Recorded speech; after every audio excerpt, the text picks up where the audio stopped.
दूसर टूरी संग माने लागे मन मोर। सुन तो तोर माया होगे जुके काल, दूसर शादी करबे ता करूं बवाल। सुन तो ए संगी माया होगे तोर, दूसर टूरी संग माने लागे मन मोर।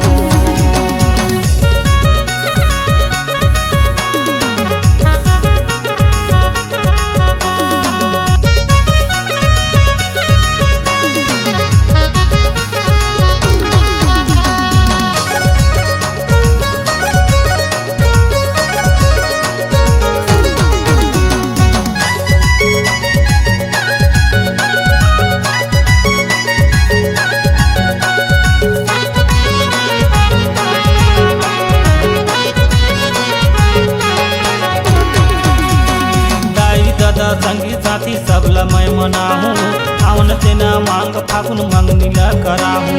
मांग फागुन महीना मा करबे सबके तिहा, आही लगन राजा तैहा मोर से करबे बिहा। दाई दादा संगी साथी सबला मैं मनाहूँ, मांग फागुन महीना मा मंगनी ला कराहूँ। मांग फागुन महीना मा करबे सबके तिहा, आही लगन राजा तैहा मोर से करबे बिहा। सुन तो ए संगी माया होगे तोर, दूसर टूरी संग माने लागे मन मोर। सुन तो तोर माया होगे जुके काल, दूसर शादी करबे ता करूं बवाल।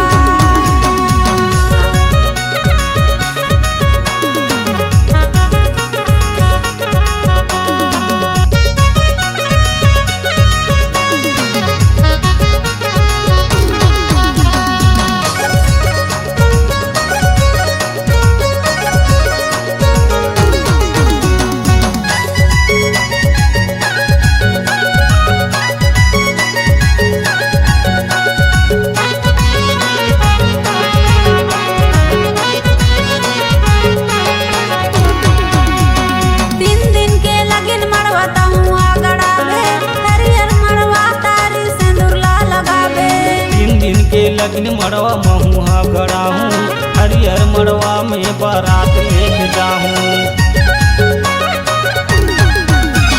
3 दिन के लगिन मड़वा तहुआ गड़ाबे, हरियर मड़वा तारी सिंदूर ला लगाबे। 3 दिन के लगिन मड़वा महुआ गड़ाहूँ, हरियर मड़वा में बारात लेके जाहूँ। सुन तो तोर माया होगे जुके काल, दूसर शादी करबे ता करूं बवाल। सुन तो ए संगी माया होगे तोर, दूसर टूरी संग माने लागे मन मोर। सुन तो तोर माया होगे जुके काल, दूसर शादी करबे ता करूं बवाल। सुन तो ए संगी माया होगे तोर, दूसर टूरी संग माने लागे मन मोर। सुन तो तोर माया होगे जुके काल, दूसर शादी करबे ता करूं बवाल। सुन तो ए संगी माया होगे तोर, दूसर टूरी संग माने लागे मन मोर।